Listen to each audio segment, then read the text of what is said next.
BBC chairman Samir Shah spoke to MPs today and confirmed that Gary Lineker's tweet about Defence Secretary Grant Shapps did indeed breach the channel's impartiality guidelines. It said it was a tad rich coming from someone who can't even stick to one name, for Shapps. He was kicking up a fuss because Shapps questioned whether he should be allowed to express political views. And here's what Samir Shah had to say. As far as I'm aware, the signing of the letter did not breach those guidelines. I do think, however, the more recent tweet that Mr. Lineker, in which he identified two politicians, does, on the face of it, seem to breach those particular guidelines of public.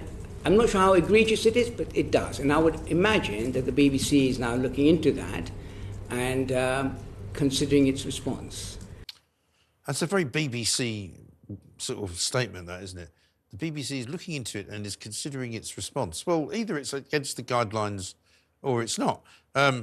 Just reintroduce the panel. Mark Glendane, Sam Lister, Dave Chawner. Mark, let me come to you. I mean, the BBC's got themselves into a hell of a mess over this, haven't they? Well, yes, absolutely. And, of course, they apply asymmetrical standards. So they banned their Jewish employees from going on the march against anti-Semitism. That would be hate speech, obviously. Yeah, but then Gary Lineker retweets material, that Owen Jones has come out with. Yeah, well, that was the stuff about Israel. Israel is engaging in genocide. Whatever you think about that particular situation, it's clearly not genocide. So Gary Lineker then calls the government Nazi. He supports us being subjected to an unelected European Commission that can impose laws upon us. So he can do all this.